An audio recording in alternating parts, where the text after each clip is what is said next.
So we were already introduced, you can see my screen, right? That we are talking about DORA, which is not about Finding Nemo, but actually about a compliance case we, as European speakers today, are looking at, because this will affect the European Union very soon. And without further ado, I would say let's dive right into what DORA is, what the problem behind it is, and how to solve it. Andrea, over to you. Thank you, Louisa. So we recently, as IBM, we sponsored a study, a security study from Ponemon Institute, looking at the global average cost of a data breach.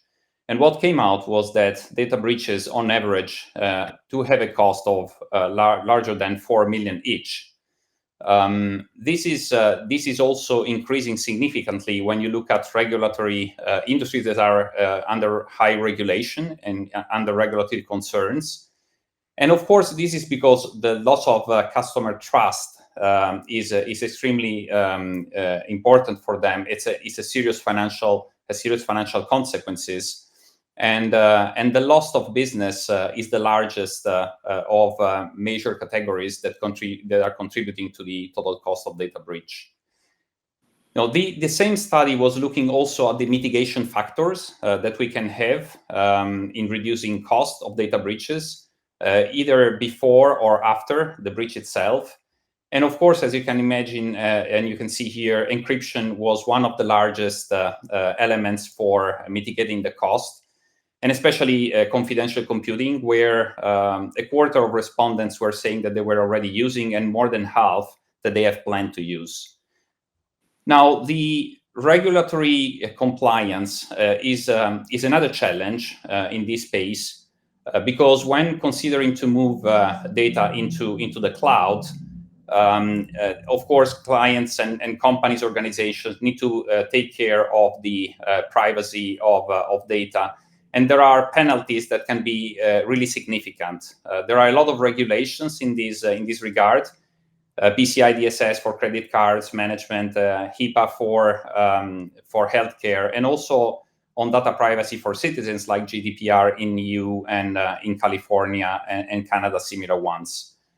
And again, most of these regulations are mandating encryption as one way of mitigating the risk and protecting data, both at rest and in transit. And sometimes also encouraging and strongly encouraging using them when data are in use. And the same happens for protecting the keys. Because if you encrypt everything, then the next question is, what about the keys? Who has the control of all these keys? And next page, please. And in this context, you can see that one example of regulation is DORA.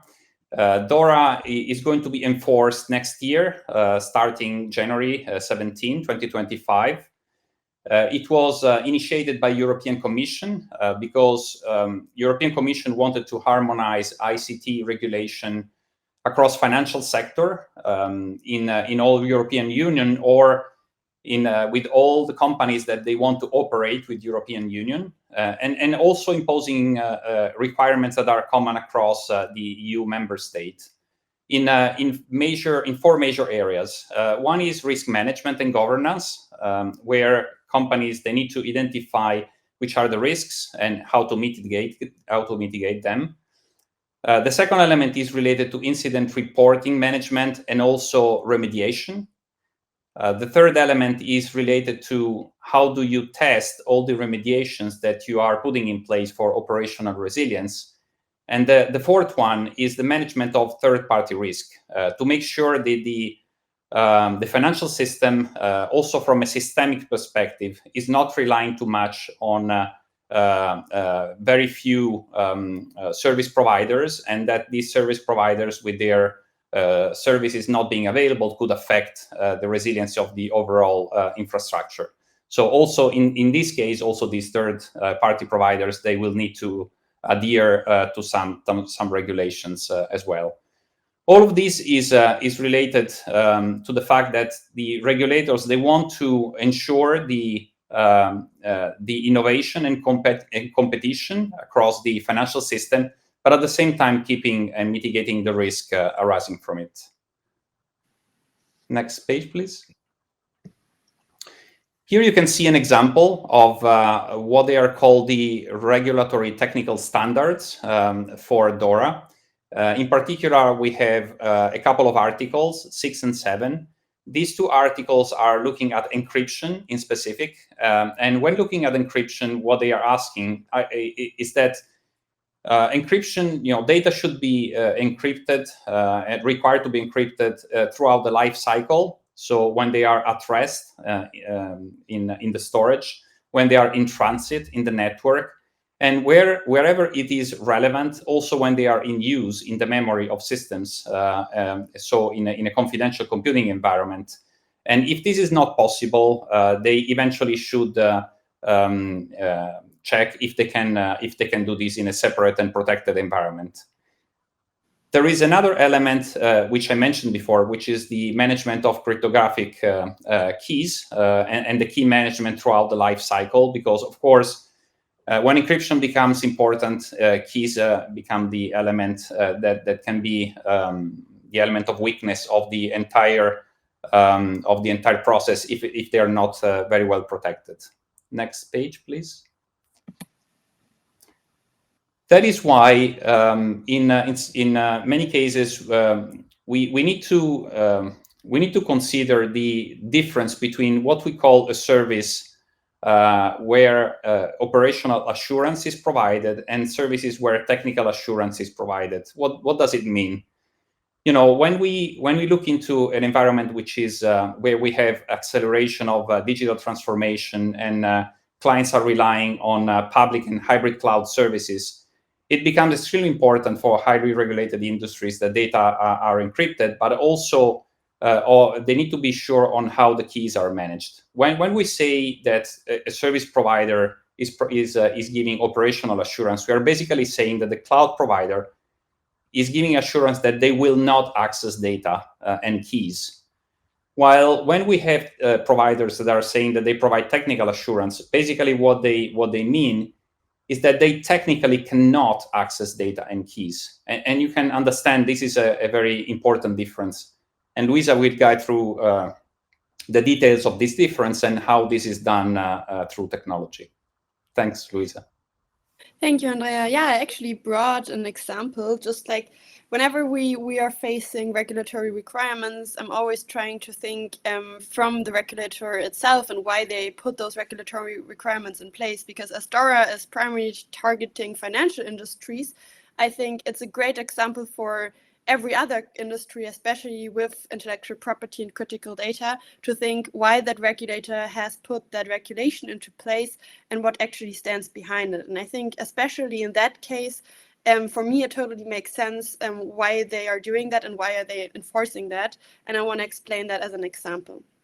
So we already talked about that we are here joining from Europe today, and we're talking about a European regulation. So this is why we also brought a European example. What you can see here is kind of a keyboard, more or less, which is typical for Germany, Austria, or also Switzerland, and when you go to a hotel. So for example, when you go skiing. And this, from my point of view, is a very, very typical example of operational assurance. Because what you see here is several keys, and those several keys are for several rooms within the hotel. So now you can imagine everybody can use that hotel, can walk into that hotel. Usually the hotel also has a restaurant or something like that, which is all publicly open for everyone, such as we today in the technology world have with public cloud. So now every kind of paying customer of the hotel has their very own room with their very own belongings, which in the public cloud world, again, is our data, could be potentially also our keys we use to protect our data, which are stored in our very own rooms, and we lock them with those keys you can see here on that keyboard. And now what we do in that hotel, and what we also often do in a hybrid or in a public cloud environment, is that we lock our door and then we will go down to the reception, we will see that keyboard, and we will just hang our key there, meaning that the receptionist, and actually potentially, if he does not really look at the keys, every other guest could walk up there and could get that key and potentially could get to the room. So this is a typical case of operational assurance, because we kind of encrypt something, we lock a door, but we're not really thinking end to end of what happens with the key and who has access to that key. So we kind of feel secure, but we trust into the people who are managing those keys, who are standing in front of that keyboard, that they will actually look for them, but they could potentially be malicious. So this is where then, when we ask ourselves, why are we enforcing, or why are regulators or regulations such as DORA are enforcing additional measures to protect data, especially in the cloud, it becomes very clear, because that is not real security, that is not real data protection. And if we want to have a digital resiliency, or in general a resiliency for our geopolitical area, the European Union, that is really not sufficient. So this is where, with those enforcements, we're heading more towards another thing which we call technical assurance, and yet another example out of Switzerland, the typical Swiss bank lock, where you can store your watches or whatever in, and there you can see it's an environment which is actually completely isolated from the outside world, even though there is a host, meaning the bank, who is looking that those kind of little lockers are secure and safe and are accessible for you, and make sure they stand there. You lock that, and by having it as a high security lock, and by taking that key with you, you can make sure that what is very relevant for you is only accessible for you, and you're also the only one who has that key to that little lock. So this is what we call technical assurance, and what we also see is intended to be enforced with regulations like that, that someone we don't trust, or we don't want to trust as a company with highly sensitive data or a lot of intellectual property, can actually not access our data and our keys based on technical measures, which you can see here represented as our bank locker, and in the real world is encryption and is confidential computing based on hardware, and based on trust into that hardware. So what are we doing, or how are we trying to bring those up, and what is our approach here? So actually what we thought about is, if we want to have a complete zero trust approach towards confidential computing, what you actually have to do is to create a chain of trust from the hardware up, meaning that the hardware has to work together with the software, and the software has to work with the service in order to provide the user of that confidential compute service something he or she does not really has to care about, and because she can just rely her trust or his trust into the hardware generated key, and then as the hardware works with the firmware, works with the software, works with the service, everything kind of comes together and builds up a chain of trust. So I don't have to trust any party or any, I would say, changeable component within that chain of trust as a person. And of course, what I also need to do, and this is also what we see as being legislated within regulations like DORA, is to protect my data end to end, meaning not only protect that data in one of the data life cycles, what we typically do, for example, protect it in transit and protect it at rest with, for example, custom managed keys, and then thinking we're fine, but actually looking at it as a whole, where we say, if you want to really achieve zero trust and complete security, and therefore also sovereignty and digital resiliency, you also have to think about the weakest link in that chain, which is typical data in use, and where you would consume confidential computing services in order to protect your data also in that state. So what we are doing in order to generate a trust, or to provide a solution that where the trust lies in hardware, is actually leveraging hardware. The hardware we're leveraging is Linux 1, and therefore IBM Secure Execution for Linux. You can see a picture here where every kind of KVM guest and guest memory is completely isolated and within the firmware within one LPER. And then there is a host key document projected into the public host key, into the boot data. And there's a private host key within the firmware and within the hardware of every kind of server, which you can then trust. And based on that, there is built up a chain of trust. That means if you would deploy a workload on a system like that, and basically the public key you will get and that private host key within the machine has to match, and otherwise it wouldn't start. And this is where the trust really has to lie in the hardware initially, as for example that Swiss bank lock is showing, in order to achieve technical assurance. So what we are doing here, or we're actually following two approaches. One approach on the right-hand side, you can see which is our more or less favorable. So in order to, for example, enable confidential computing, as for example, DORA is mandating, you can do two things, which are both confidential computing, but come with different levels of security. And what we are doing, as we're IBM and we have bought Red Hat, is of course collaborating with Red Hat there again, in order to provide confidential containers and confidential clusters.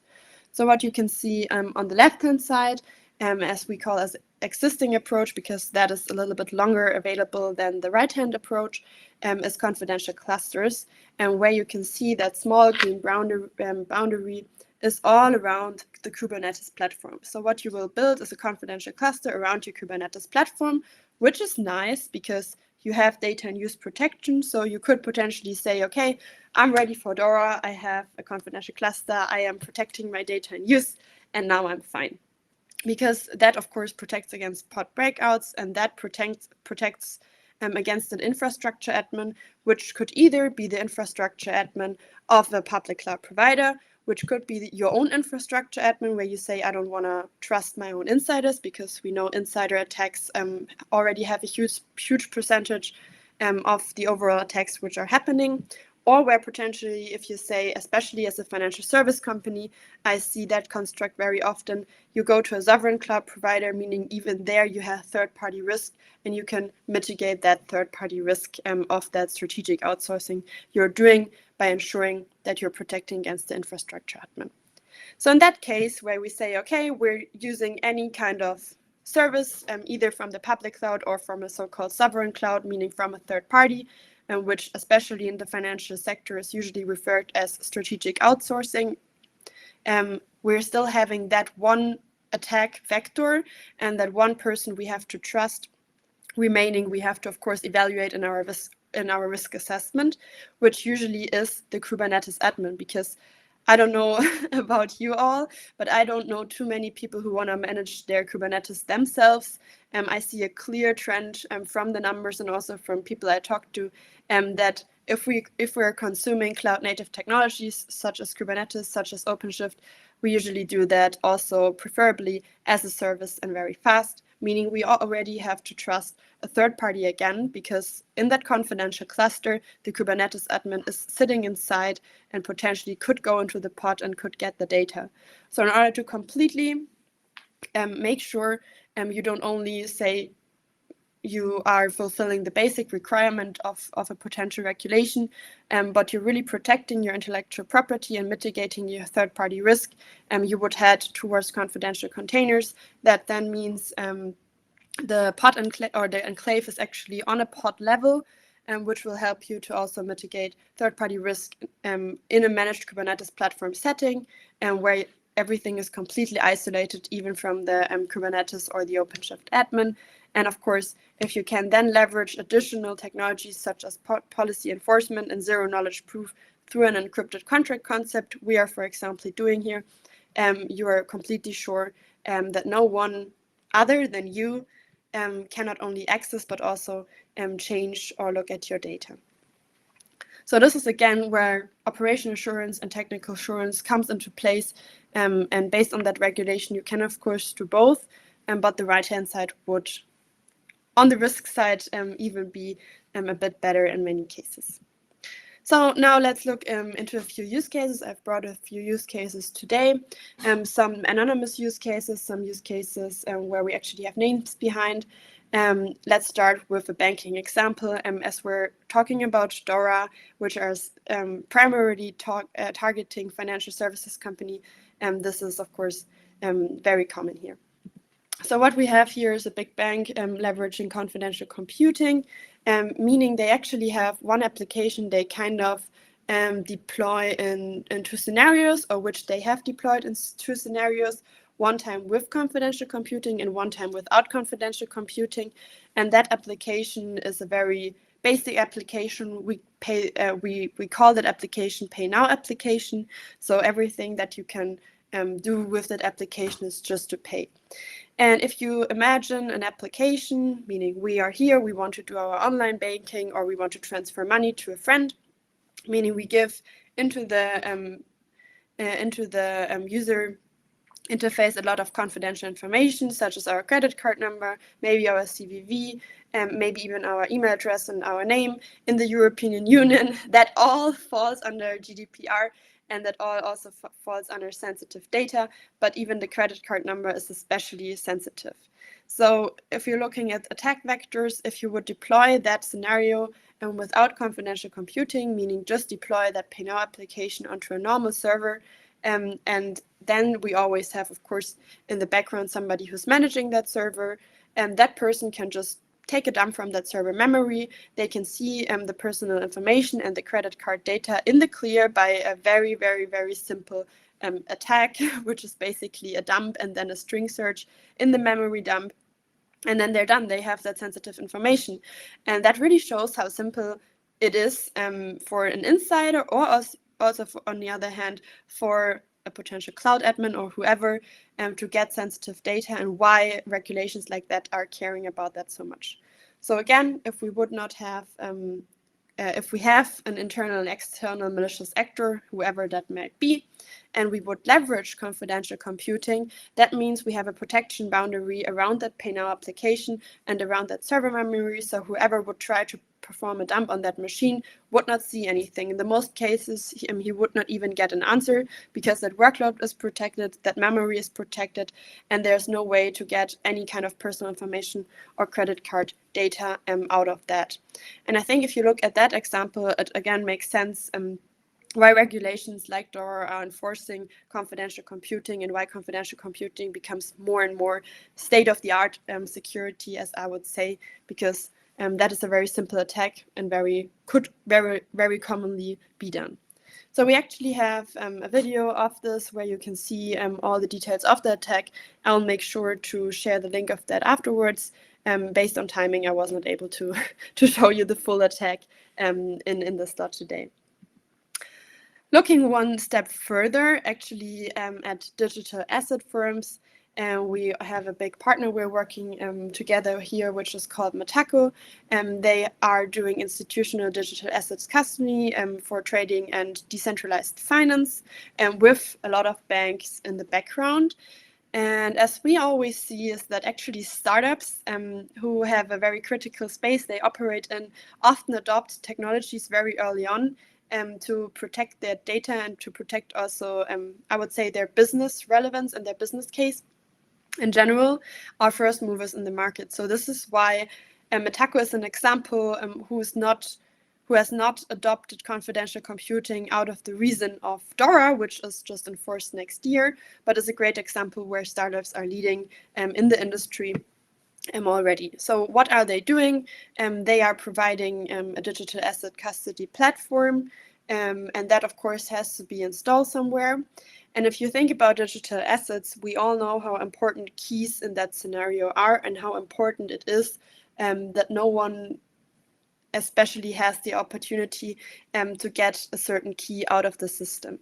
That means for Metaco themselves, potentially for the bank adopting it themselves, and of course for the end clients of the bank, because whoever has the possibility to get that key is kind of in trouble from a regulatory standpoint, but also could be a potential malicious actor. And getting a few private keys in the digital asset space could, in the end of the day, result into millions of digital assets being stolen or being away, which those companies cannot kind of risk because all their business model is basing on that. So this is where IBM's confidential computing services very early on were helping them to achieve a highly secure hosting environment, to especially protect private keys and applications and data based on technical assurance, as this is a security first solution to protect privacy, which basically means that if you are thinking about transferring, especially in wallets, a very, very high amount of keys, those keys would actually be processed somewhere by the application. So if you wouldn't leverage confidential computing, again, we could have that attack scenario I just explained one use case before, where one malicious insider or external party is getting into the environment and is getting all that keys. That means what they are doing is actually combining hardware security models to create those keys, and then whenever those keys are getting processed, they would process them within an enclave so nobody can get the key out and potentially steal digital assets, which is very, very cool. And of course, by doing that for years, they could be potentially DORA ready already, and have adopted what for the rest of the banking world will come into place in about a year, very early on. So the next example is actually one example we are all using day to day, which is printing and output management, a topic where everybody is, or every company actually has it, and nobody really cares about it unless it doesn't work. So this is usually in every company, especially those regulated companies, one of the processes which is overthought, but which is highly critical for the business continuity to be ensured. So this is where we're working together with C-Systems, or C-Systems is actually our example of the day, where they are leveraging confidential computing to secure their hybrid cloud printing solution to ensure financial services business continuity. And that basically means your printing should always work. And what they have figured out is that in order to make your printing work, you should adopt modern technology, usually cloud native technology. And for a lot of clients, it makes sense to adopt a hybrid or even multi-cloud scenario. But if you think about what types of data are getting printed, it's usually the very critical data. It could be HR record, it could be something you would give your CEO to brief them on the next quarterly with all the stakeholders. So whatever is getting printed is usually highly confidential and referred as intellectual property by the company. So this is where they have discovered very early on that you cannot just put it into any cloud environment without any protection. And where they again leverage confidential computing in combination with a proper key management system based on HSMs and based on zero trust, to ensure 100% zero trust principles and deliver complete data protection and data security throughout their entire application lifecycle, especially also with data in use with confidential computing. That means that in the end of the day, their end clients, which are also a lot of public clients, a lot of financial services clients, and a lot of other regulated clients who are also looking at DORA in a near term, can leverage that solution also based on cloud, and without the ability of C-Systems to see their end clients' data, nor the cloud provider or the third-party provider having the possibility to access any data which is being processed within the output management system or the printing service. And of course, they are also using that to prepare for DORA to target those end clients, especially in those regulated industries where we think DORA will apply even after the financial services companies have to adopt it. And then we have one last use case, which is actually a use case out of IBM itself. So this is where we ourselves had a problem and we could solve with confidential computing and put out an offering based on that, which is a secure and sovereign cloud key management service. So what we have seen for years is that encryption, I would say, is pretty standard. So I think everything in cloud is encrypted. It just depends on who owns the encryption keys. And what we have discovered with IBM Cloud very early on is that our clients are actually demanding a potential key management service where they can be sure that they are the only ones who can access their keys, meaning that they want to have a key management service where not even the IBM Cloud provider would be able to access any of their keys, which is kind of hard. And of course, you can do that in many ways. We could have, for example, do that with customer managed keys, and we could do that with another principle known in the industry called hold your own key, where the actual HSMs, so the hardware security modules, and which are creating the keys, are outside of the cloud. Or you could potentially also think about, okay, every data that will go into the cloud needs to be encrypted beforehand, and every encryption operation is happening outside of the cloud. So those were the options we were thinking about. And we were coming to the conclusion that all of those options are not really ideal, Because why are we leveraging cloud? Usually we're leveraging cloud because we want to have the scalability, we want to have the agility of cloud, we want to have, of course, modern technologies, but usually we don't want to care about everything. And especially when it comes to resiliency and scalability of cloud, if you would put your key management system or your key management service outside of the cloud, or you would encrypt everything outside of the cloud, which is a great thought for data protection officers, you're kind of, I would say, mitigating the complete resiliency and scalability of the cloud, because then everything depends on that key management service. And usually, at least for us, it wasn't that easy to enable all cloud services at the normal service level with that special option.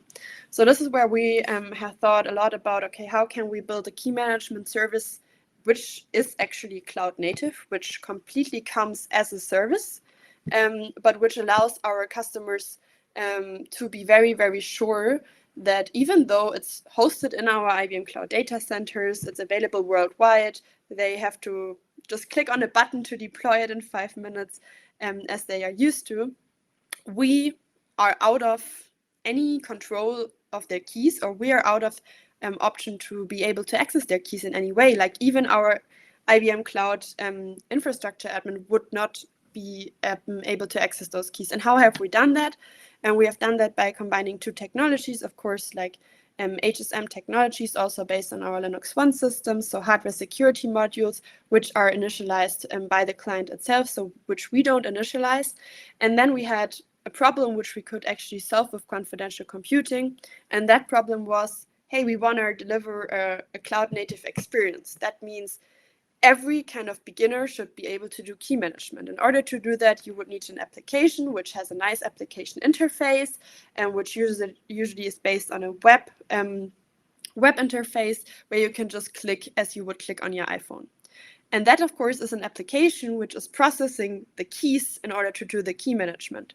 Where if we would have just deployed that normally, that would be kind of the weak link and the attack vector for ourselves, where we would need to trust our own infrastructure admin, and where we could not claim anymore that we're not able to access our clients' keys. So this is where we again leveraged confidential computing and are still leveraging confidential computing to make sure that even though we want to deliver that cloud native customer experience, that application runs within a secure enclave, within a trusted execution environment, meaning with confidential computing. So even while those keys are getting processed by the application, we don't have any option, in addition to, of course, that secure HSM, to get out the keys. And this is something where we refer as keep your own key, or keep control over your keys, which basically allowed us to leverage the benefits of cloud, of sovereign cloud or of public cloud, while being sure that we're out of everything when it comes to, hey, who has access to the keys of the clients, and in the end of the day, the client is the only one able to access their keys thanks to confidential computing. So this is it. If you have any more questions, we're here later, and otherwise you can also contact us.